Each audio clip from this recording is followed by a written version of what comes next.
आप सभी को मेरे नमस्कार और स्वागत है आप सभी का आज की इन ऑनलाइन क्लास में। यह क्लास उन लोगों के लिए ज़्यादा महत्वपूर्ण है। पहले मैं इस क्लास का इंट्रोडक्शन दे दूं, आपको बहुत ब्रीफिंग कर दूं। यह क्लास देखो, डेली हम एक पेपर सेट डिस्कस करते हैं। पेपर सेट जो कि बेस्ड है प्रीवियस ईयर क्वेश्चंस पे।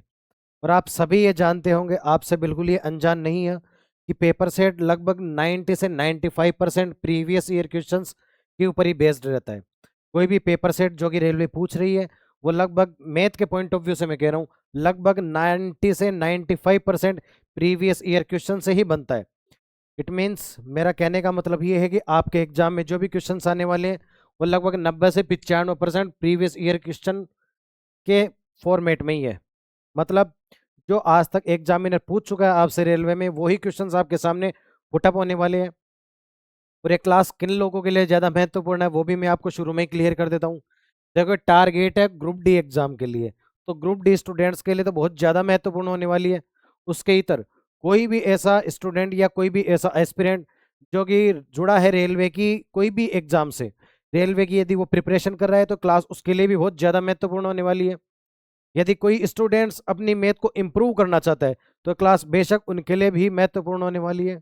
और कोई भी ऐसा स्टूडेंट जिसकी मैथ अच्छी है, सिर्फ उसे प्रैक्टिस की जरूरत है, तो ये क्लास उनके लिए भी महत्वपूर्ण होने वाली है।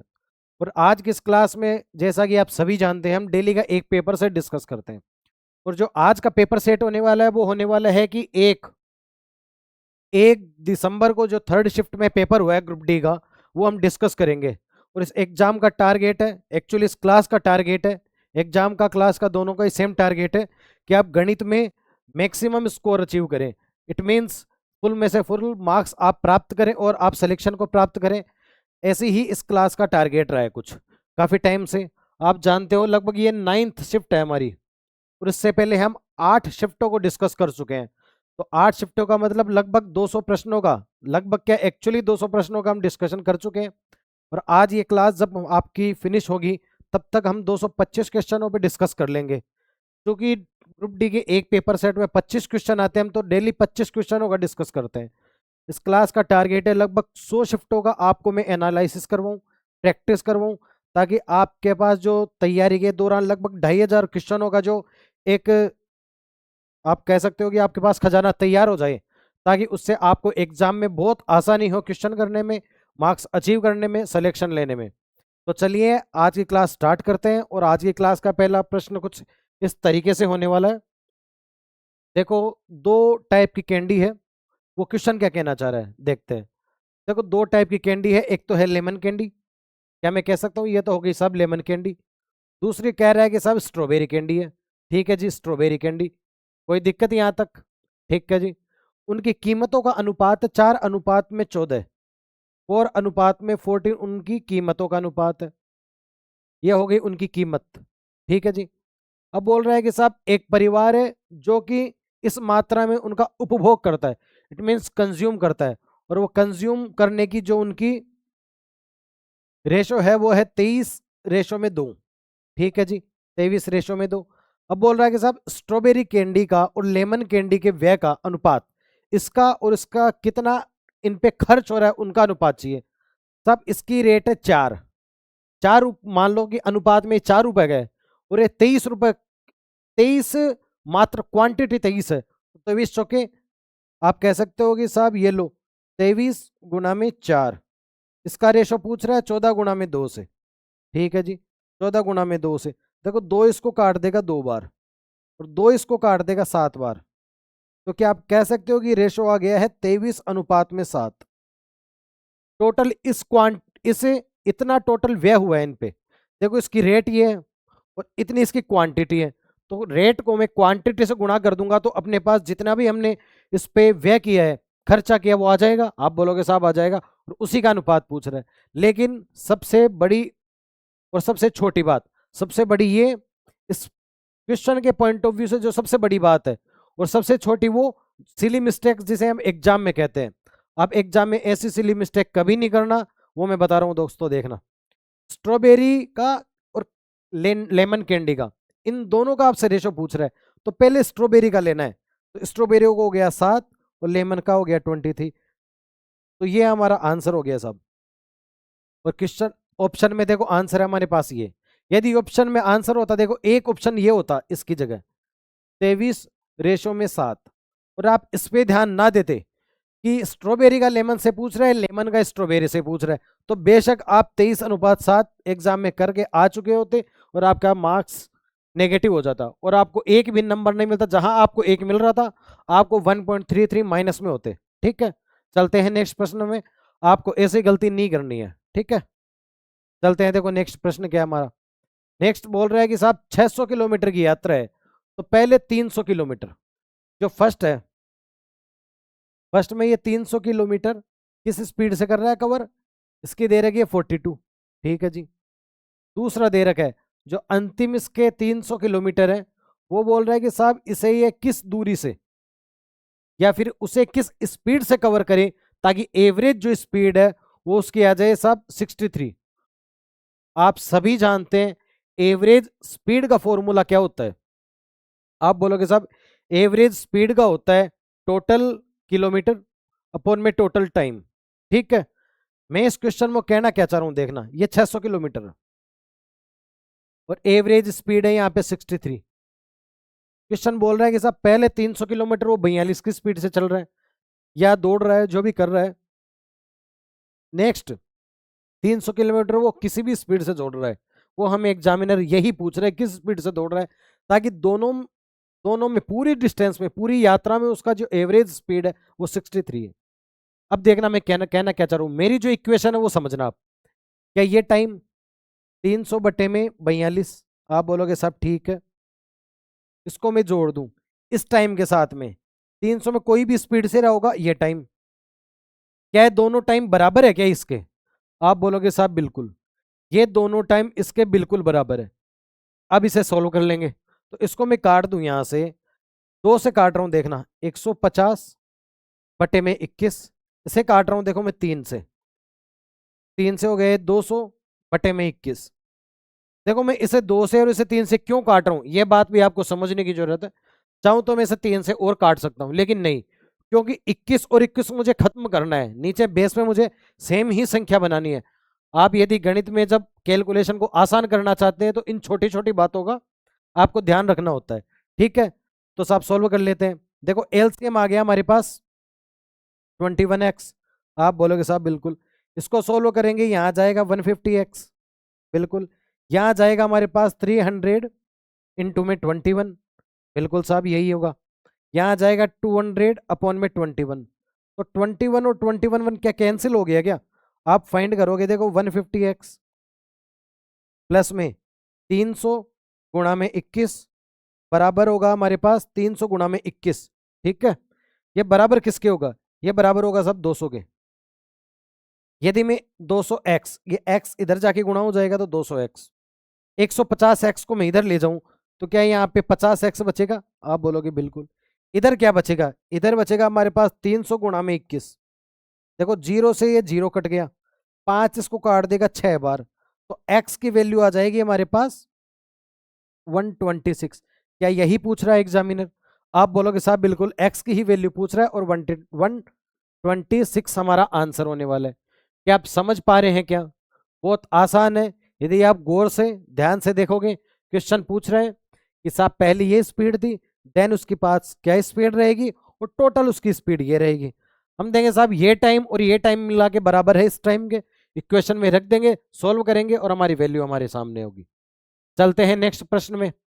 देखो आप क्या इसे 3 की पावर 4 पूछ क्या रहा है, ठीक है जी, 3 की पावर 4 गुणा और ये किससे, 9 को मैं क्या 3 का स्क्वायर लिख सकता हूं, आप बोलोगे बिल्कुल, ये हो गई साहब 3 का स्क्वायर और इसकी पावर है -2। ठीक है जी, क्या इसे मैं 27 को 3 का क्यूब लिख सकता हूं, आप बोलोगे बिल्कुल, 3 की क्यूब लिख सकते हो आप और इसकी पावर है -1 गुणा में ये है 3, इसकी पावर है -3 और होल पावर कितनी है 1/3। इसे आपको सोल्व करना है। देखिए कि 3 की पावर 4 गुणा में, देखो पावर 2 और 2 पावर मिला के हो गई 4, लेकिन 4 हो गई माइनस की, तो कोई भी पावर यदि माइनस में हो तो उसे शो करने का जो तरीका होता है वो होता है 1/3 की पावर 4।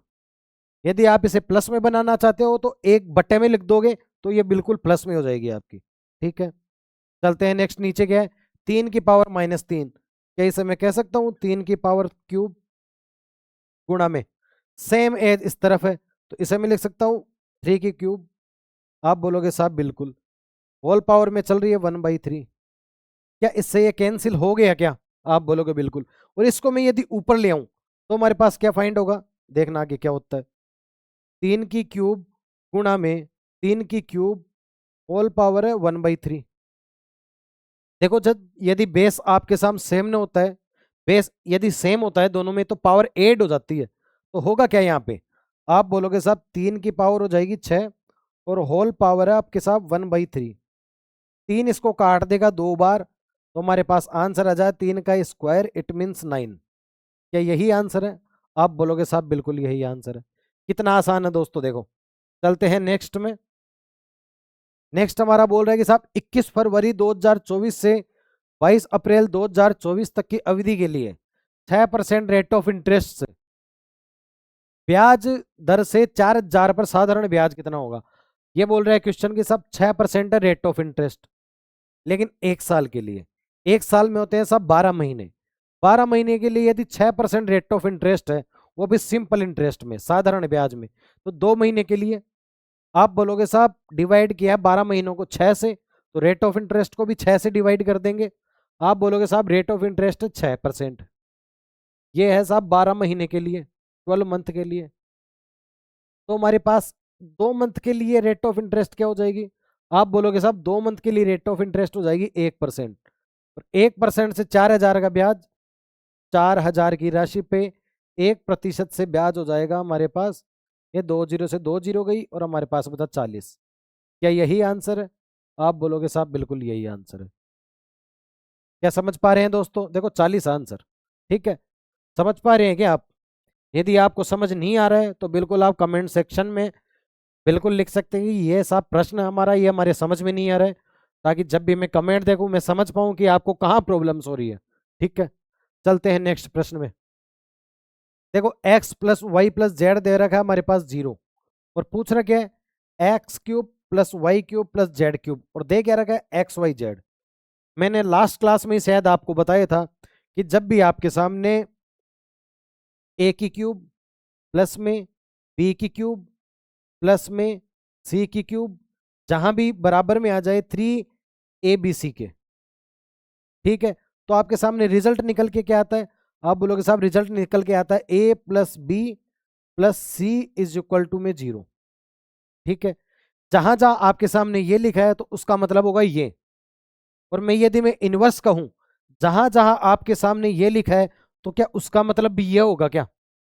देखिए मैं कहना क्या चाह रहा हूं, मैं बोलूं 3 और 2 होते हैं 5, 3+2 = 5, कि जहां जहां आपके सामने 3+2 लिखा हो तो आप 5 कह सकते हैं। तो क्या इसका इनवर्स केस ये नहीं होगा कि जहां जहां 5 लिखा होगा मैं मान सकता हूं कि 3+2? सेम केस है, यदि ये आपके सामने क्वेश्चन में गिवन है तो आपको ऑलवेज मान के चलना है a+b+c = 0 है। यदि क्वेश्चन में ये दे रखा है a+b+c = 0, देन आपके सामने इनवर्स केस हो जाएगा ये। यहाँ दे रखा है x+y+z = 0, तो हमारे पास इसकी वैल्यू दे रखी है, देखो 0 कैसे, हमारे पास दे रखी है x+y+z = 0, तो यहां से इसका केस क्या बन जाएगा, क्या ये नहीं बन जाएगा x³ + y³ प्लस में z³ बराबर में 3x y और z। बिल्कुल, तो इसकी जगह क्या मैं ये लिख सकता हूं 3x y और z। ठीक है, 3 का गुणा एक्स वाई जेड से, एक्स वाई जेड की वैल्यू हमें दे रखी है 21, 21 3 है 63। क्या यही आंसर है? आप बोलोगे साहब बिल्कुल यही आंसर है। क्या समझ पा रहे हैं मैं क्या कहना चाह रहा हूं? मैंने आपको लास्ट क्लास में एक केस बताया था, यदि आपके सामने ये हो तो ये होता है। इन आज हो गया इस क्लास में इनवर्स, यदि ये फाइंड दे रखा हो तो ये फाइंड करना हो तो इसका मतलब ये होता है। तो x+x³ + y³ + z³ की वैल्यू हो जाती है बराबर में 3xyz के। xyz हमें दे रखा है क्वेश्चन में, इसका 3 गुणा कर देंगे तो हमारे पास आंसर आ जाएगा। चलते हैं देखो नेक्स्ट में। नेक्स्ट बोल रहा है कि साहब एक चतुर्भुज है, ठीक है जी, ये लो चतुर्भुज है कोई, ठीक है, ये लो चतुर्भुज। देखो थोड़ा ठीक नहीं बना है लेकिन आप समझ जाना। ये चतुर्भुज है। बोल रहा है कि इनके तो जो डायगनल्स है, विकर्ण है, वो एक दूसरे के लंबवत है। ठीक है, ये सब इनको 90 डिग्री में काट रहे हैं। और लंबवत तो है ही, परपेंडिकुलर तो है ही, बट ये बायसेक्टर भी है। बायसेक्टर का मतलब ये भुजा बराबर है इस भुजा के। ठीक है, और ये जो भुजा है ये बराबर है इसके। जहां ये डायगनल्स एक दूसरे को मिलते हैं वो एक दूसरे को इक्वली डिवाइड करते हैं और एक दूसरे पर परपेंडिकुलर है। इट मींस वो 90 डिग्री का एंगल भी बना पा रहे हैं। ठीक है, अब बोल रहा है कि साहब इनमें से एक विकर्ण की लंबाई है, एक डायगोनल की लंबाई है 8। तो मैं क्या इसकी कह सकता हूं? आप इसकी भी मान सकते हो, इसकी भी मान सकते हो। फिलहाल चलो मैं इसकी मान लेता हूं। ये जो वैल्यू है ये है 8। ये टोटल 8 है और दोनों इक्वल है, तो क्या ये 4 और ये 4 हो सकती है? आप बोलोगे साहब बिल्कुल। और बोल रहा है कि साहब टोटल जो इसका एरिया है, एरिया ऑफ चतुर्भुज, ठीक है, ये एरिया हमारे पास दे रखा है 48 सेंटीमीटर स्क्वायर। 48 सेंटीमीटर में स्क्वायर। अब पूछना क्या चाहता है? पूछना चाहता है जो अनदर डायगोनल है, जो दूसरा विकर्ण है, उसकी लंबाई पूछना चाह रहा है साहब। इसकी लंबाई है, क्या आप समझ पा रहे हैं? यदि मैं ये लंबाई फाइंड कर लूं, यदि मैं ये लंबाई फाइंड कर लेता हूं, तो क्या ये पूरी इसकी दोगुनी होगी क्या? आप बोलोगे बिल्कुल। और ये मैं कैसे फाइंड कर सकता हूं साहब? इस ट्राइंगल का यदि मैं एरिया निकालूं, इस ट्राइंगल का यदि मैं एरिया निकालूं, बेस मेरे पास है 8। देखना कैसे, 1/2। बेस मेरे पास दे रखा है 8, जो कि क्वेश्चन में दे रखा है, और मैं गुणा करा दूं हाइट से। तो क्या इस रेक्टेंगल का, इस त्रिभुज का एरिया हो गया क्या? आप बोलोगे बिल्कुल। और ये किसके बराबर होगा? एरिया दे रखा है किसके बराबर होगा? ये देखो दोनों के आधे के बराबर होगा। ये इस चतुर्भुज का आधा जो एरिया है वो त्रिभुज है। कैसे? आप बोलोगे साहब बेस सेम है, हाइट भी सेम है, तो क्या दोनों रेक्टेंगल सिमिलर है क्या? आप बोलोगे बिल्कुल। ठीक है, सिमिलर ना भी बोल सको तो आप इतना तो बोल ही सकते हो कि साहब दोनों का एरिया इक्वल है। तो पूरे का एरिया दे रखा है कितना? 48। तो मैं क्या कह दूं कि इसका एरिया जो भी होगा वो इसका आधा होगा। आप बोलोगे साहब बिल्कुल। देखो 2 से ये 2 कैंसिल हो गए, 8 से कैंसिल हो गया 6 बार, तो एच की वैल्यू आ गई हमारे पास 6। एच की वैल्यू आ गई साहब हमारे पास 6। ये इक्वल है इसके, तो क्या इसके भी 6 आ गई क्या? तो आप बोलोगे साहब पूरा डायगोनल हो गया हमारे पास, डायगोनल हो गया हमारे पास विकर्ण। हिंदी में कहते हैं विकर्ण दोस्तों। तो विकर्ण हो गया हमारे पास क्या? बराबर 12 के। क्या यही आंसर है? आप बोलोगे साहब बिल्कुल, यही आंसर है। आप समझ पा रहे हैं मैं क्या कहना चाह रहा हूं? आपके सामने जो भी कंडीशंस दे रखी है, आप इस पे अप्लाई करोगे तो क्या यही आंसर आ रहा है?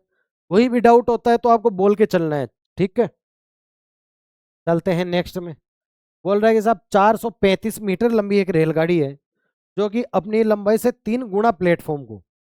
ठीक है, तो आप कह सकते हो कि 435 की तो ये ट्रेन है, और साथ में ये अपने से 435 से 3 गुना, ठीक है, इसको 87 सेकंड में पार कर रही है। जो कि क्वेश्चन में दे रखा है 87 सेकंड में पार करती है। देन पूछ रहा है कि रेलगाड़ी की चाल क्या है, इसकी स्पीड क्या है, और किस में? किलोमीटर पर आवर में। तो इसको हम किलोमीटर, ये आ गया हमारे पास, देखो सेकंड में दे रखा है, इतने मीटर को इतने सेकंड में सोल्व करोगे तो आपके पास जो भी आंसर आएगा वो आएगा मीटर प्रति सेकंड में। यदि आप इसे गुणा करा दोगे किससे? 18/5 से, तो आपके पास आ जाएगा साहब ये किलोमीटर पर आवर में। तो क्या मैं इसे ये लिख सकता हूं? 435 गुणा में 4 डिवाइड में 87 इंटू में आ गया आपके सामने 18/5। आप बोलोगे साहब 435 गुणा में 4 कैसे कर रहे हो? देखो 435 को यदि मैं कॉमन ले लूं तो क्या 1+3 रह जाएगा, और 1+3 होता है 4। या फिर आप इतना भी नहीं जाके क्वेश्चन देखना, कहना क्या चाह रहे हैं। क्वेश्चन बोल रहा है कि साहब 435 मीटर की एक रेलगाड़ी है, वो अपने से 3 गुना को, तो 3 गुना तो वो प्लेटफॉर्म हो गया और वो खुद की लेंथ हो गई, तो स्वतः वो 4 गुना नहीं हो गई क्या 435 की? आप बोलोगे बिल्कुल। अब देखिए इसे सोल्व करते हैं। 5 इसको काट देगा साहब 8 बार, और 7 बार 87 बार। 87 से ये 87 कैंसिल हो जाएगा। हमारे पास 18 × 4, क्या 72 किलोमीटर पर आवर, क्या यही आंसर आ रहा है? आप बोलोगे साहब बिल्कुल यही आंसर आ रहा है। क्या आप समझ पा रहे हैं कितना आसान क्वेश्चन था? इतने ही आसान आपके पास एग्जाम में आने वाले हैं।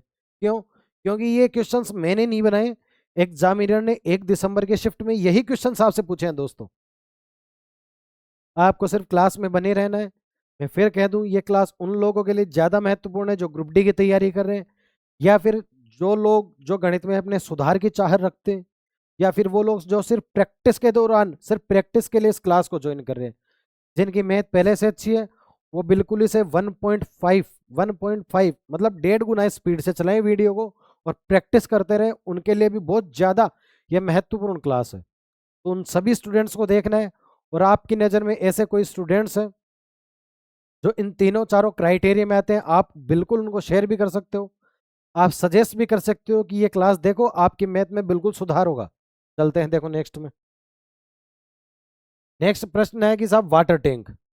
वाटर टैंक की यदि मैं बात करूं आपसे, वाटर टैंक है क्या? बेलनाकार है।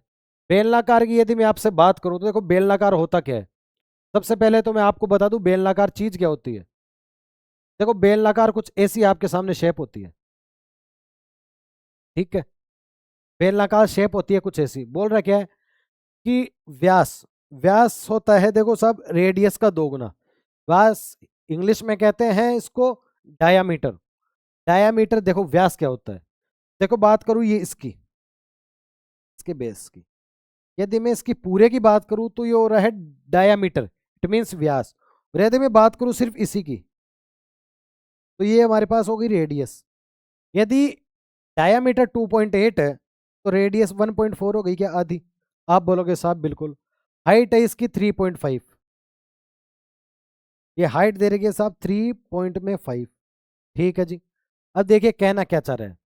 कहना चाह रहा है कि इसका जो बाह्य विकृ, देखो टोटल देखना, वक्र पृष्ठ का क्षेत्रफल, it means curve surface area, then दोनों वृत्तीय सिरों का बाह्य विकृ पृष्ठ और दोनों सिरों पर, इट मींस जो इसका बेस का एरिया है और टॉप का एरिया है। क्या इसे मैं कलर कर दूं? देखो ये और ये जो टॉप का एरिया है ये, और टोटल चारों ओर पेंट किया जा रहा है। यदि पेंट की लागत, लागत है साहब 25 रुपए, लागत है यहाँ पे 25 रुपए मीटर स्क्वायर। तो टोटल जो खर्चा आएगा ना वो कितना आएगा? आप बोलोगे साहब बेस को और टॉप को दोनों को यदि मैं जोड़ूं तो आएगा क्या? 2 पाई r स्क्वायर, ठीक है जी। अब सरफेस एरिया की बात कर रहा हूं तो सरफेस एरिया क्या होता है? आप बोलोगे साहब 2 पाई r h। 2 पाई r में कॉमन ले लूं, 2 पाई r रह जाएगा क्या, r+h। और इसको, ये जो भी वैल्यू आएगी इसको मैं गुणा करा दूं 25 से, तो क्या हमारा आंसर आ जाएगा? आप बोलोगे साहब बिल्कुल। सॉल्व करते हैं देखो। 2 गुणा में पाई की वैल्यू होती है 22/7, जो कि आप सभी जानते होंगे। रेडियस है हमारे पास 1.4, तो 1.4 को मैं 14/10 लिख सकता हूँ। आप बोलोगे बिल्कुल। और रेडियस और हाइट 1.4 और 3.5 टोटल होती है 4.9। तो 4.9 को मैं क्या 49/10 लिख सकता हूँ? आप बोलोगे साहब बिल्कुल। और गुणा करा दूंगा 25 से, यही हमारा आंसर है, ठीक है। देखिए आपके सामने दे क्या रखा आंसर। देखो 5 से गया 5 बार, 5 से गया 2 बार, फिर 5 से गया 1 बार, 5 से गया 2 बार। ये 2 से 2 कैंसिल, दो इसको, 2 और 7 मिलके हो गए 14। 14 इसको काट देंगे तो बचा क्या हमारे पास? आप बोलोगे साहब हमारे पास जो भी बच रहा है, ठीक है साहब 49, 49 गुणा में बच रहा है 22, 22 गुणा में बच रहा है 49। इसको जब भी आप सॉल्व करोगे तो देखो मैं इसको लिख सकता हूँ 11 गुणा में 2 गुणा में 49। देखो यदि मेरे को आंसर ही फाइंड करना होता ना तो 9 को मैं 2 से गुणा करूंगा तो मेरे पास आएगा 8। इट मीन्स जो यूनिट डिजिट होगा वो 8 होगा, और 8 यहाँ पे एक ही है, यही आंसर है मेरा। आंसर में ए से भी फाइंड कर सकता था, ठीक है। लेकिन मैं आपको जो समझाना चाह रहा हूं वो देखना क्या चाह रहा हूं। मैं यहाँ समझाने चाह रहा हूं कि साहब ये देखो 11, 11 के फैक्टर में क्यों तोड़ा हूं, क्योंकि 11 से गुणा कराना किसी भी संख्या को बहुत आसान होता है। देखना मैं समझाना क्या चाह रहा हूं। क्वेश्चन मेरा यहाँ खत्म हो चुका है, आंसर मैंने प्राप्त कर लिया, इकाई का अंक 8 है और 8 ही आंसर है। एग्जाम में सिर्फ आपको इतना करना है, आगे मैं कुछ आपको समझाना चाह रहा हूँ, सिर्फ उस पर ध्यान देना। 11 गुणा में 2 गुणा में, तो क्या लिख सकता हूँ, 11 गुणा में 2 गुणा में 49, 98। क्या लिख सकता हूँ कि नहीं? आप बोलोगे साहब बिल्कुल लिख सकते हो, क्योंकि आपके लिए बहुत आसान होता है 49 को 2 से गुणा करना। अब देखना 11 से गुणा कैसे करते हैं। लास्ट में कितना है 8, में लिख दिया 8, 9 और 8 17, 17 का 7, एक हो गया केरी, एक हो गया जमा, तो 1 और 9 10, 1078। इस तरीके से फाइंड करते हैं दोस्तों। एक और एग्जाम्पल बताता हूँ आपको 11 से गुणा करने का। नेक्स्ट स्लाइड लेता हूँ कोई। देखो 11 को गुणा कर रहे हो आप कोई भी संख्या से, मान लो कि 1 2 5 और 7 से कर रहे हो, तो सबसे पहले आप लिखोगे लास्ट की डिजिट 7, 7 और 5 12, 12 का 2, एक हो गया जमा, ठीक है जी। 1 और 5 6, अब इन दोनों को गुणा करेंगे। देखो पहले इसे किए फिर इन दोनों को, अब इन दोनों को, एक हमारे पास जमा था, 5 6 और 2 8, ठीक है साहब। अब इन दोनों को, 2 और 1 3, अब लास्ट में सिर्फ ये अकेला एक, ये आ गया हमारे पास रिजल्ट। 11 को आप जब भी कोई ऐसी संख्या से गुणा करेंगे ऑलवेज इसी टाइप से करना है। यदि आपको क्वेश्चन में भी 11 मिल रहा है तो संभाल के सहज के रखना है, क्योंकि गुणा कराना लास्ट में बहुत आसान होता है, ठीक है। चलते हैं देखो नेक्स्ट प्रश्न में। नेक्स्ट हमारा होने वाला है कि दो, देखो ये जो क्वेश्चन है ये एक्चुअली टाइप है, इस टाइप के काफी क्वेश्चंस होते हैं। मैं आज आपको एक फॉर्मूला बता रहा हूँ, फॉर्मूला ना कह के आप उसे सिर्फ ये समझ सकते हो कि जब भी आपके सामने ऐसा कोई क्वेश्चन हो आप किस टाइप की इक्वेशन बनाएंगे। देखना मैं बात कर रहा हूं सबसे पहले तो पर्सन, ठीक है, ये हो गया साहब पर्सन। देन उनके सामने डेज, ठीक है। देन हो गया टाइम, ठीक है टाइम, या फिर एफिशिएंसी दे रखी हो, एफिशिएंसी भी आप यहीं लेंगे, ठीक है। देन हो जाएगा नीचे में वर्क, टोटल वर्क जितना भी है वर्क हो जाएगा। ये आपके सामने सेम इधर ही यही बनानी है। इधर हो गया पर्सन, इधर पर्सन टू, ठीक है। इधर हो गया डेज, डेज टू, इधर हो गया time, time two, efficiency, efficiency two, और वर्क टू। वर्क टू का मतलब क्या कह रहा हूं मैं, यहां में दो दो लगाने का मतलब है आप एक एक जो ये पहला होगा वो आपको एग्जामिनर शो कर रहा होगा या प्रोवाइड कर रहा होगा इनके सारे डेटा, और दूसरे में से कोई भी एक डेटा पूछ लेगा। फॉर एग्जाम्पल के लिए इस क्वेश्चन को देखो साहब, 2 पेज है, टोटल काम कितना है 2 पेज, ठीक है। एक टाइपिस्ट को 40 मिनट लगते हैं टाइप करने में, ठीक है। पूछ रहा क्या है देखना, बराबर में 81 पेज टाइप करवाने, 81 पेज टाइप करवाने। उसी टाइपिस्ट को कितने मिनट लगेंगे, ठीक है। तो इसको काट देगा साहब 20 बार, 81 इधर आके गुणा हो जाएगा, एक्स बराबर में 81 गुणा में 20 बराबर एक्स की वैल्यू आ जाएगी आपके सामने 8 दूनी 16 और 1 दूनी 2, 1620। इतने मिनट लगेंगे साहब। यदि आपको ये इक्वेशन बनानी आती है तो आपके लिए कितना आसान हो रहा है क्वेश्चन, देखो सिर्फ यही निपट रहा है क्वेश्चन, ठीक है। चलते हैं नेक्स्ट प्रश्न में। आपको ये याद रखना है, जब भी ऑलवेज आगे से मैं नेक्स्ट इस टाइप के क्वेश्चंस कराऊंगा आपके माइंड में क्लिक होना चाहिए कि सब उसमें यदि उस इक्वेशन के उस फॉर्मेट में इस क्वेश्चन को पुटअप कर दूं तो आंसर विद इन सेकंड्स आ जाएगा हमारे पास। चलते हैं देखो नेक्स्ट में। नेक्स्ट हमारा प्रश्न होने वाला है कि कोई भी संख्या है उसका 20% 102 में जोड़ा जाए तो परिणाम में वही संख्या होगी। देखो 20% में जोड़ रहा हूँ 102 में, तो 102 अपने आप में 80% है क्या? आप बोलोगे साहब बिल्कुल। 102 यदि 80% है, ठीक है, आपको फाइंड क्या करना है 60%। तो आप बोलोगे साहब 20 से गया 3 बार, 20 से गया 4 बार, हमारे पास आ जाएगा 306/4, और इसकी वैल्यू आ जाएगी, ये इसको काट देगा साहब 7 बार, 7 चौक 28 और फिर 26, तो 4 4 सत्ते 28, 26 4 छिके 24.5, ये हमारे पास आंसर आ जाएगा। आप बोलोगे आंसर, ये देखो आंसर आ गया हमारे। क्या कोई प्रॉब्लम है इस क्वेश्चन में? 20% जोड़ रहा हूँ मैं कोई संख्या में, तो संख्या अपने आप में 80% है, तभी तो वो पूरा बन रही है। ठीक है, चलते हैं देखो नेक्स्ट में। नेक्स्ट आपका होने वाला ही है, आप इसको एक बार गौर से फरमाना। देखो ये क्वेश्चन मैं आपको सॉल्व कर रहा हूँ, उससे पहले इस क्वेश्चन की आपको अहमियत बता दूं। आप अपने किसी भी यार दोस्त से, या वो सीख रहा हो, इवन वो test series test paper attempt कर रहा होगा, कोई भी टेस्ट सीरीज से, कोई भी प्लेटफॉर्म से वो टेस्ट सीरीज देखो अटेम्प्ट कर रहा होगा ना आपके सामने, आप देखना, आप आसपास नजर दौड़ाना, आप पाओगे जब भी इस टाइप का कोई क्वेश्चन आएगा ना, वो देख के आगे बढ़ जाएगा। और यकीन मानो दोस्तों, मैंने खुद ने देखा था ऐसा ही एक क्वेश्चन लाइब्रेरी में, एक बच्चा देखो पढ़ रहा है, पढ़ते पढ़ते देखो तो वो दोस्त आगे बढ़ चला गया है, इस क्वेश्चन को अटेम्प्ट भी नहीं किया है, उसे नहीं पता है कितना आसान प्रश्न है। यदि आप चाहते हैं एग्जाम में इसका आपको एक मार्क्स मिले, तो आप बिल्कुल डेडिकेशन के साथ तैयारी करो दोस्त, आपको कुछ भी नहीं छोड़ना है मैथ में। मैथ का टारगेट देखो आपका होना चाहिए 25 में से 25। यदि आप सिलेक्शन चाहते हैं, यदि आप एनटीपीसी की चाहते हैं, तो आपका 30 में से 30 प्री में, मेंस में 35 में से 35। कहने का मेरा तात्पर्य यह है कि आप गणित में फुल में से फुल मार्क्स बहुत आसानी से अचीव कर सकते हैं। उसके लिए सिर्फ थोड़ी प्रैक्टिस, सही दिशा में, सही डायरेक्शन में यदि आप प्रैक्टिस करोगे तो बिल्कुल फुल में से फुल मार्क्स आएंगे आपको। देखना है क्वेश्चन को, यदि मैं इसको बोलूं ए और इसको मैं कह दूं बी, तो हमारे पास आ क्या रहा है? ऊपर आ रहा है साहब ए क्यूब माइनस में बी क्यूब। नीचे क्या आ रहा है?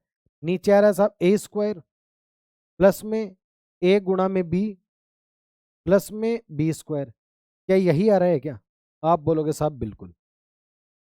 आज मैं आपको दो फॉर्मूले बताता हूं, नेक्स्ट टाइम के लिए आपको याद रखने हैं, क्योंकि मैंने आपको एलजेब्रा नहीं पढ़ाया है, इसलिए मैं पहली बार बता रहा हूं आपको। ठीक है, तो देखो ए क्यूब माइनस में बी क्यूब, इसका फॉर्मूला, और ए क्यूब प्लस में बी क्यूब, इसका फॉर्मूला।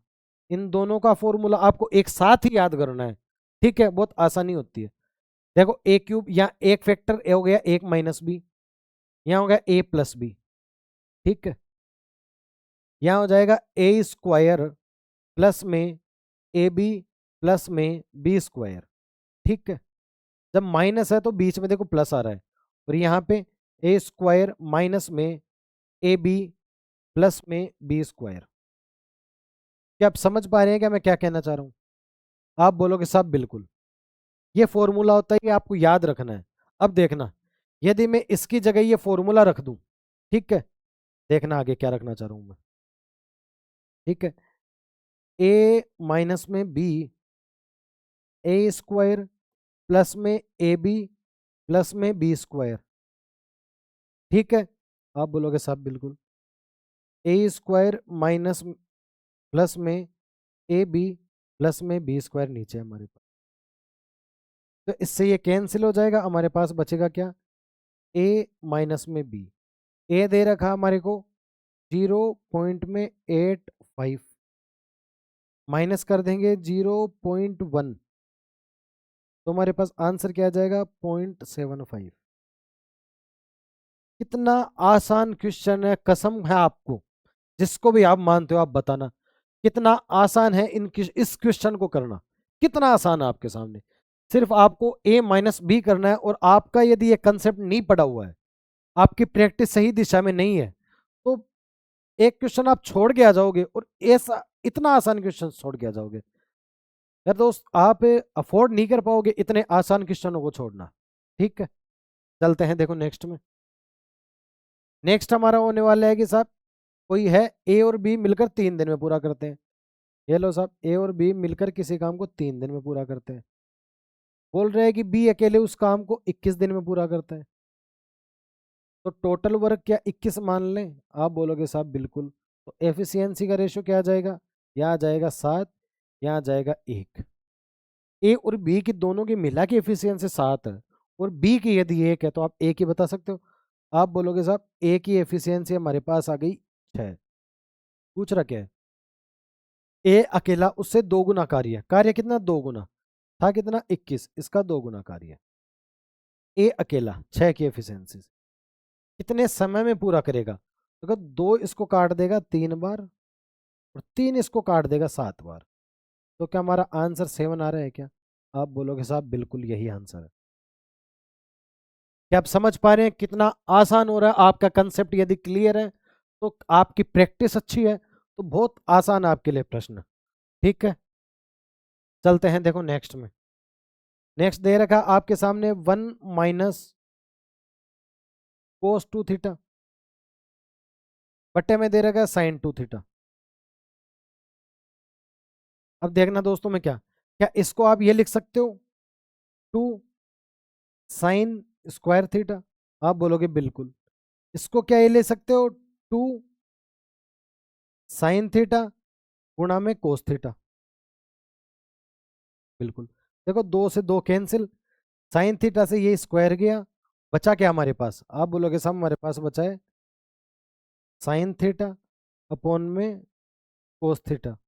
और आप सभी जानते होंगे साइन थीटा बटे में कोस थीटा बराबर होता है किसके? आप बोलोगे साहब टेन थीटा के। तो क्या यही आंसर है क्या हमारा? आप बोलोगे साहब बिल्कुल यही आंसर है। कितना आसान, कितना आसान क्वेश्चन है, बहुत ज्यादा आसान क्वेश्चन है। आपको सिर्फ कंसेप्ट पता होने चाहिए। देखो यार दोस्त, प्रैक्टिस किया करो। यदि आप प्रैक्टिस नहीं करोगे बहुत मुश्किल हो जाएगा आपके लिए सिलेक्शन। और ऐसे सब्जेक्ट में क्वेश्चन को छोड़ना जहां पूरे में से पूरे अंक प्राप्त कर सकते हैं, यार ये सही आपकी रणनीति नहीं है यदि आप सिलेक्शन की राह में आगे बढ़ चुके हैं, सिलेक्शन प्राप्त करना चाहते हैं। चलो नेक्स्ट प्रश्न हमारा क्या है? नेक्स्ट है कि साहब इन सभी का औसत है 14। ठीक है साहब 14 औसत है, तो के का मान फाइंड करना है। मैं टोटल संख्या देख लेता हूं पहले, तो कितनी है? 1 2 3 4 5 6 7 8 9 10 11 12, 12 संख्या है। 12 ये संख्या है, टोटल में औसत है इनका 14। तो टोटल इन संख्याओं का योग कितना है? आप बोलोगे साहब 168। 12 की 14 की औसत से 12 12 संख्याओं का औसत यदि 14 है तो इन संख्याओं का टोटल 168 होगा क्या? आप बोलोगे बिल्कुल। यदि मैं इस संख्या को पूरी को जोड़ लूं और इसमें से घटा दूं तो हमारे पास के आ जाएगा क्या? आप बोलोगे साहब बिल्कुल भी। क्योंकि देखो 11 संख्याओं का मान हमें पता है, 11 का टोटल भी पता है, तो टोटल 12 के टोटल में से 11 का टोटल माइनस कर देंगे तो हमारे पास क्या आ जाएगा? आप बोलोगे साहब बिल्कुल। तो देखे करते हैं फाइंड। देखो 15 22 37 18 55 20 75 9 84 14 98 16 114 10 124 8 132 144 148 माइनस में 148। तो क्या हमारे पास 20 आंसर आ गया क्या? तो 20 बराबर किसके है? के के। क्या यही आंसर है? आप बोलोगे साहब बिल्कुल यही आंसर है। कुछ ही नहीं है क्वेश्चन में, बहुत आसान। ऐसे ही करना है अपने को एग्जाम में। चलते हैं। देखो फिर अभी मैंने थोड़ी देर पहले एक आपको बहुत शानदार क्वेश्चन बताया था, आप कह सकते हो एक एक इक्वेशन बताई थी। जब भी आप इस टाइप के क्वेश्चन से देखो, याद करो कि साहब मयंक सर ने आपको एक इक्वेशन बताई है, उसी फॉर्मेट में क्वेश्चन को डाल दोगे। देखो वो फॉर्मूला नहीं है, कतई आप फॉर्मूला नहीं कह सकते। आप सिर्फ बेसिक समझ से कह सकते हो कि साहब कितना है, और क्वेश्चन को पढ़ने तक की जरूरत नहीं है। देखना, तीन आदमी, 3 आदमी 39 फीट गहरा कुआ, ये लो 39 फीट गहरा कुआ 4 दिनों में खोदते हैं, 4 दिनों में खोद सकते हैं। तो कितने आदमी, कितने आदमी कितना फीट गहरा? 78 फीट गहरा कुआ 12 दिन में खोद सकते हैं, 12 दिन में खोद सकते हैं। ये लो जी ठीक है। देखो ये 39 से गया ये 2 बार, ठीक है, और 2 से गया ये 6 बार, ठीक। 3 से गया ये 1 बार, और 3 से गया ये 2 बार, और 2 से गया ये 2 बार। तुम्हारे पास बचा क्या? x बराबर में बचा 2। क्या यही आपसे पूछा है क्या? आप बोलोगे साहब बिल्कुल। तो 2 आदमी होंगे वो जो इतना फिट गहरा कुआं 12 दिन में खोद पाएंगे। कितना आसान है यार दोस्तों। बिल्कुल आप इस क्लास को ज्वाइन करें, मैं आपको एक से एक इतने शानदार मेथड बताऊंगा ना, आपकी तबीयत खुश हो जाएगी कि साहब इतना आसान, इतने शॉर्ट मेथड, इतनी एक ही समझ से, एक ही सिर्फ सिर्फ रेशो मेथड से आप पूरी अर्थमेटिक को सोल्व कर पाएंगे। ठीक है। चलते हैं नेक्स्ट में। देखो नेक्स्ट आपका प्रश्न होने वाला है कि डायना की आयु और टेरेसा की आयु। तो देखो दो लड़कियां हैं, एक है डायना, एक है टेरेसा। हाँ जी, ये लो बिल्कुल टेरेसा। डायना की आयु टेरेसा की आयु की 3 गुनी है। ये लो कुछ इस तरीके से रेशो में, टेरेसा की आयु की 3 गुनी मान लिए। होमी एक तीसरी महिला है, उसका नाम है होमी, और होमी की आयु डायना की आयु की 2 गुनी है। ये लो जी होमी, होमी, इसकी आयु डायना की आयु की 2 गुनी है। इसकी 3 है तो क्या इसकी 6 है क्या? आप बोलोगे साहब बिल्कुल। तो डायना की आयु तीनों की औसत आयु से 4 कम है, तो डायना की आयु कितनी है? 3। ठीक है, और तीनों की औसत आयु कितनी है? आप बोलोगे 6 3 9 1 10, 10/3। और इनकी आयु देखो क्वेश्चंस में क्या है, क्वेश्चन बोल रहा है कि साहब इनकी आयु, इनकी औसत आयु कितनी है? औसत आयु है ये, ठीक है।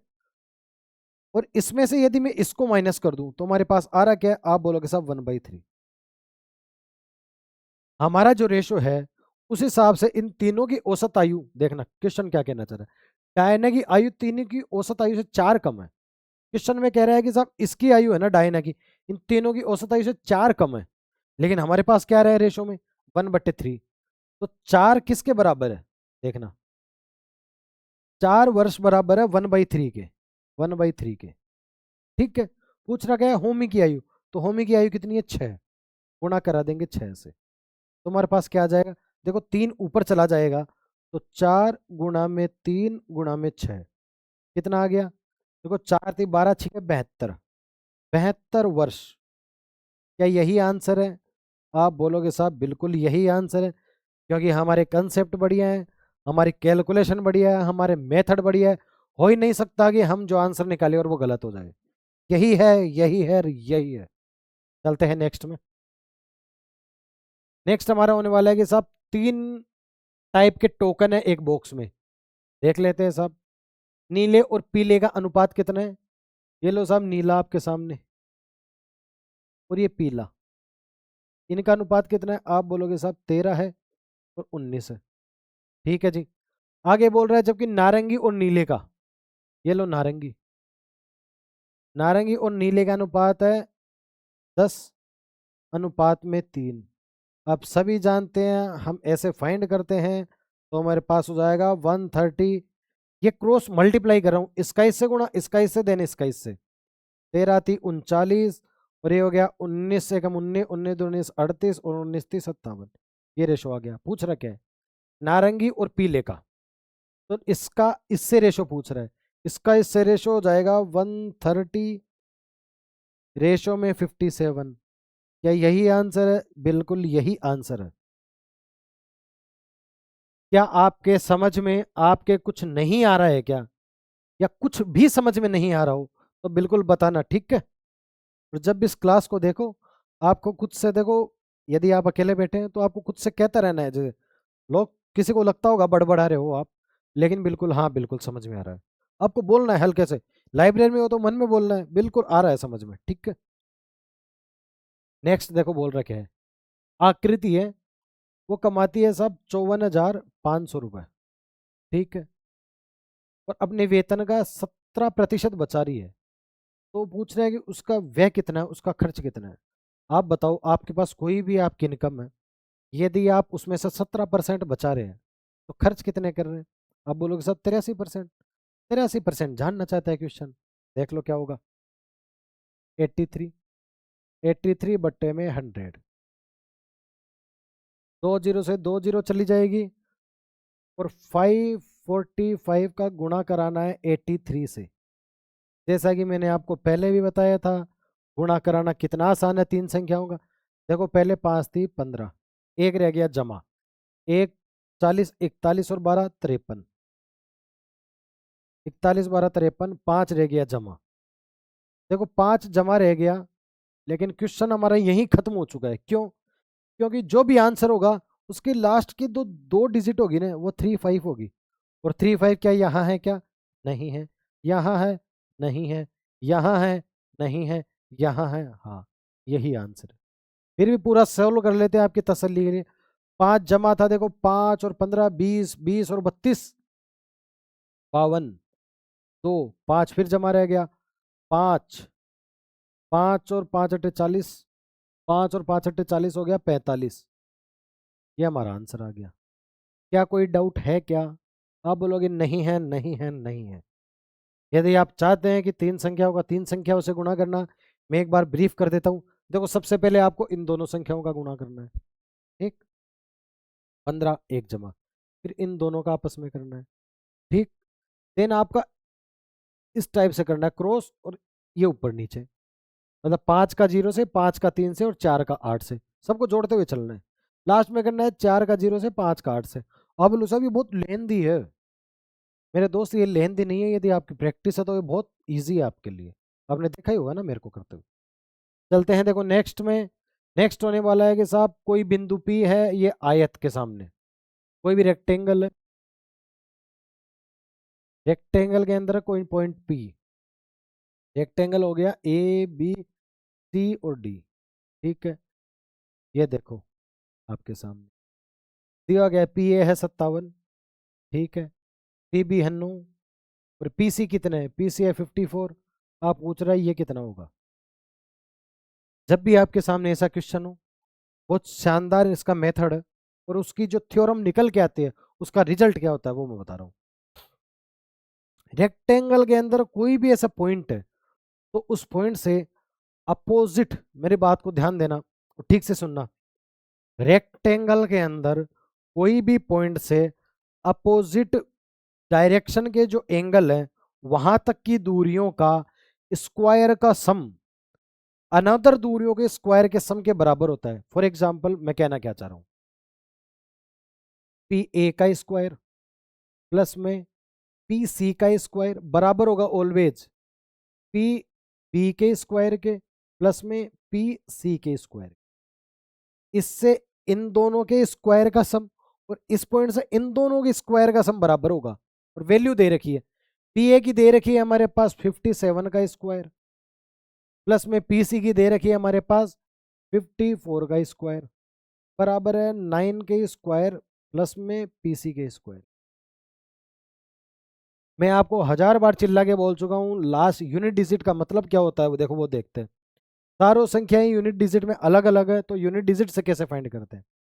57 का स्क्वायर, 57 का स्क्वायर वॉट एवर, वो जो भी रहा हो, लेकिन मेरे को पता है 7 को 7 से गुणा करूंगा, इकाई का अंक 9 आने वाला है।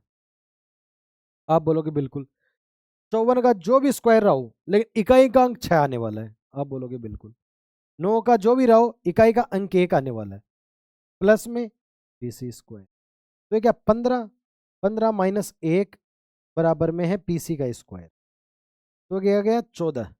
मतलब इकाई का अंक है 4, और इकाई का अंक 4 उन्हीं दो कंडीशन में बनता है। देखो, या तो कोई भी संख्या का अंक, इकाई का अंक 2 रहा हो, या उसका इकाई का अंक 8 रहा हो, या तो 2 रहा हो हमारे पास या 8 रहा हो, तभी तो इकाई का अंक हमारे पास 4 बनेगा। आप बोलोगे साहब बिल्कुल। क्या 2 है किसी के लास्ट में? आप बोलोगे नहीं। क्या 8 है? बिल्कुल है, यही आंसर है। क्वेश्चन हमारा यही खत्म है, आपको आगे सॉल्व करना ही नहीं है, ठीक है। अगर होता 2 8 होते या 2 2 होते तो हम पूरा करते, कभी कोई प्रैक्टिस सेट में आएगा तो कर भी लेंगे। फिलहाल यदि अलग अलग दे रखे तो एग्जामिनर ने दे रखे तो फायदा उठाओ मेरे दोस्त, ठीक है। चलते हैं नेक्स्ट में। नेक्स्ट हमारा होने वाला है कि पोल है कोई, उसके शुरुआत में राहुल को 52% वोट मिल रहे हैं, और लीना को 48% मिल रहे हैं, और टोटल कुल ये है वोट। तो लीना को 1 लाख से कितने अधिक प्राप्त हुए? यदि मैं टोटल निकाल लूँ लीना के, तो उनमें से 1 लाख माइनस कर दूंगा तो टोटल आ जाएंगे एक। देखो, लीना के मैंने टोटल निकाले, और वो 1 लाख से ज्यादा आ रहे हैं, और 1 लाख से यही पूछ रहा है क्वेश्चन कि 1 लाख से कितने ज्यादा आ रहे हैं, तो 1 लाख माइनस कर दूंगा तो आंसर आ जाएगा क्या? आप बोलोगे बिल्कुल। देखिए आंसर क्या आएगा। तो टोटल है 372000, वैल्यू है 100 की। पूछ रहा क्या है? लीना को 48 प्राप्त हुए, 48, ठीक है। ये कहना चाह रहा है, और इसमें से मैं 1 लाख माइनस कर दूं, 1 1 लाख, ठीक है। तुम्हारे पास आंसर आ जाएगा, आप बोलोगे बिल्कुल।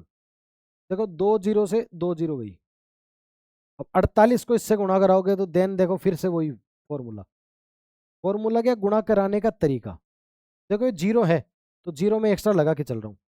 8 दूनी 16 जमा 1, 1 8 9, 9 और 56 65, 5 6, 6 और 24, 6 और 24 30, 30 और 28 58। देखो 6 और 24 30, 30 7 और 28 58, 5 5 और 12 17, 1,78,560 उसे प्राप्त होंगे। और ये 1 लाख से कितने ज्यादा है? आप बोलोगे साहब इसमें से मैं 1 लाख यदि माइनस कर दूं, या फिर 1 2 0 3 0, कई दाई सैकड़ा हजार हजार, तुम्हारे पास बच क्या जाएगा? आप बोलोगे साहब 78,560। क्या यही आंसर है? आप बोलोगे साहब बिल्कुल 78,005। इतने 1 लाख से इतने वोट उसको ज्यादा मिले हैं, मत ज्यादा मिले। ठीक है, चलते हैं नेक्स्ट प्रश्न में। और नेक्स्ट हमारा होने वाला है क्या, इसको आप फाइंड कर सकते हो क्या? आप बोलोगे साहब बिल्कुल, अभी अभी हमने ऐसा क्वेश्चन किया है। 1 2 3 4 5 6 7 8 9, टोटल संख्या है 9, और समांतर माध्य फाइंड करना है। तो उनको जोड़ दूंगा, 9 से भाग दे दूंगा, तो हमारे पास समांतर माध्य आ जाएगा क्या? आप बोलोगे साहब बिल्कुल। ये देखो, टोटल डिवाइड करना है 9 से, और संख्या कितनी है? 5 6 11 6 17 5 22 9 31 7 38 7 45 2 43 9 56 जमा 5, 5 3 8 2 10 5 15 7 22 4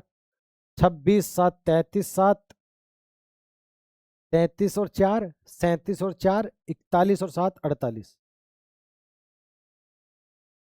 9 इसको काट देगा 5 बार, और 3 6 9 चौके 36 54।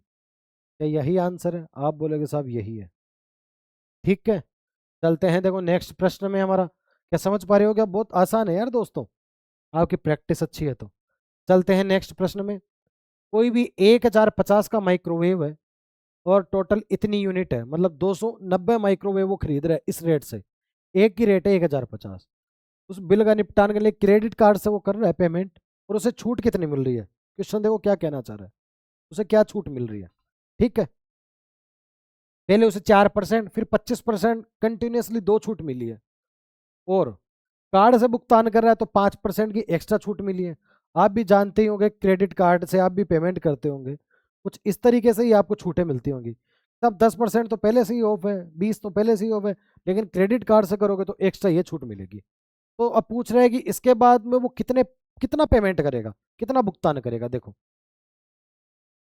1050 एक माइक्रोवेव का पैसा है, तो 290 का कितना हो जाएगा? आप बोलोगे साहब इतना हो जाएगा।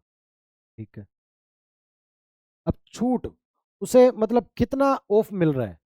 पहले 4% मिल रहा है, तो 4% की फ्रैक्शन 1/24, तो अब रेट कितनी रहेगी? अब बोलोगे साहब अब रेट हो गई 24/25। ठीक है, फिर मिल रहा है 25% का ऑफ, तो 3/4 रह गई। आप बोलोगे साहब 1/4 होता है 25%, 75% रह गई, इसका मतलब 3/4 रह गई। फिर बोल रहा है कि कार्ड से पेमेंट करेगा तो 5% की, तो 5% की वैल्यू होती है 1/20, तो अब कितनी रहेगी? आप बोलोगे साहब 5% की होती है 1/20, अब रह गई 19/20। आप इसे जब भी सोल्व करोगे आंसर आपका, देखिए सोल्व करते हैं। 25 चौके 100, ये हो गया 100। तो 2 जीरो से देखो एक ये जीरो गई और एक ये जीरो गई। ठीक है, आप बोलोगे साहब देखो 5 से गया ये 4 बार, और 5 से गया ये 41 बार। ठीक, और 4 से गया ये देखो 6 बार। अब सोल्व क्या करना है? 41 × 29 × 6 × 3 × 19। क्या यूनिट डिजिट पे जा सकते हैं क्या? देखो अलग अलग है।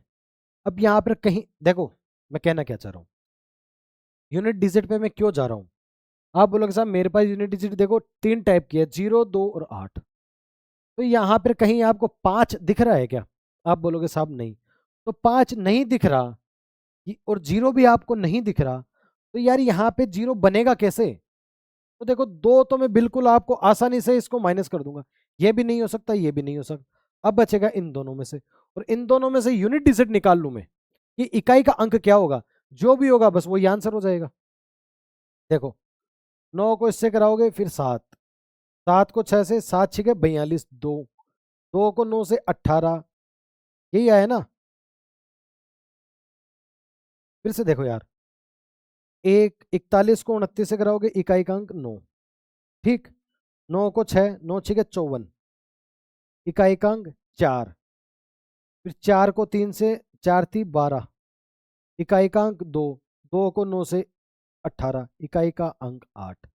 तो जो भी होगा इकाई का अंक 8 होगा, मेरे को पूरे से मतलब नहीं है। पर करके देखते हैं क्या गलती कर रहे थे। 9 सत्ते 9 3 27, इकाई का अंक 7, 3 6 18, इकाई का अंक 8, 8 9 72, इकाई का अंक 8 9, दोबारा देखना, 9 3 27, इकाई का अंक 7, ठीक। 7 को 6 से गुणा करोगे, 7 6 42, इकाई का अंक 2, ठीक है। इकाई का अंक 2, 2 को 9 से 2 9 18, इकाई का अंक 8, और 8 को 1 से, इकाई का अंक 8। तो जो भी होगा इकाई का अंक 8 होएगा हमारा, और यही आंसर होगा। क्या आप समझ पा रहे हो यूनिट डिजिट का? आप वैल्यू समझ पा रहे हो क्या है? क्वेश्चन को इतनी मल्टीप्लीकेशन से आपको बचाना है, तो देखो कितना आसान हो रहा है आपके लिए, ठीक है। तो यूनिट डिजिट पे आपको फोकस करना ही करना है। एग्जामिनर नहीं चाहता कि आप 3 घंटे में सोल्व करो या 5 घंटे में, उसको मतलब नहीं है।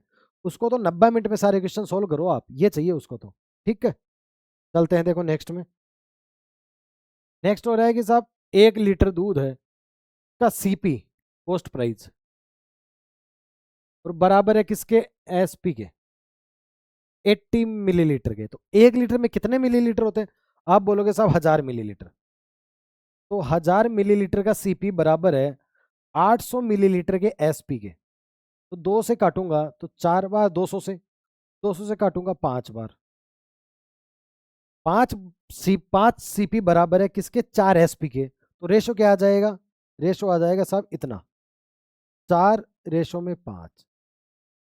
सीपी 4, एसपी 5, 4 में खरीद रहा है, 5 में बेच रहा है, प्रॉफिट कितने का? 1 का। किस पे? 4 पे। 1/4 को आप सभी जानते हो, 1/4 होता है साहब 25% के। यही पूछ रहा है आपसे, क्या यही पूछ रहा है क्या आपसे? आप बोलोगे साहब बिल्कुल यही पूछ रहा है हमसे।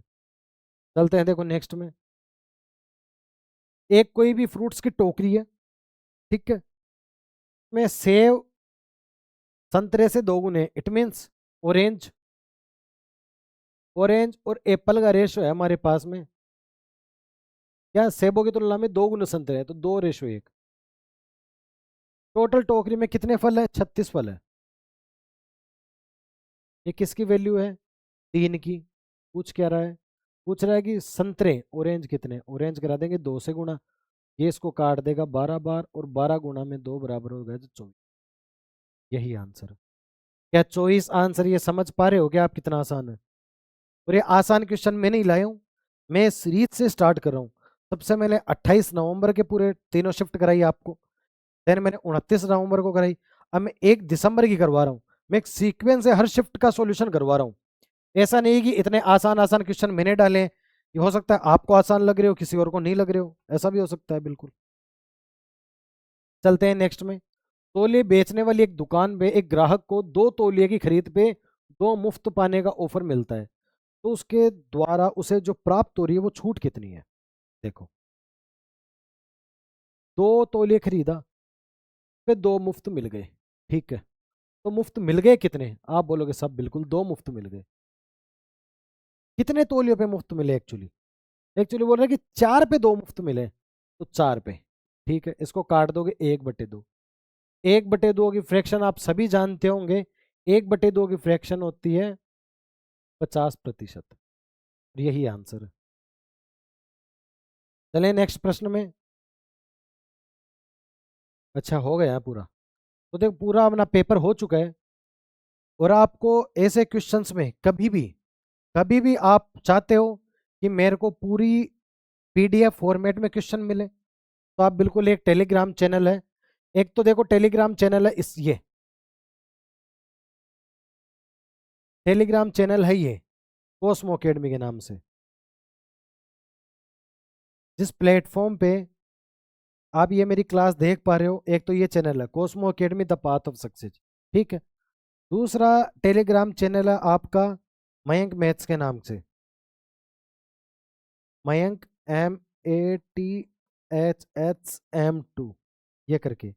आप इन दोनों टेलीग्राम चैनलों को ज्वाइन कर लेंगे तो आपके बहुत आसानी होने वाली है।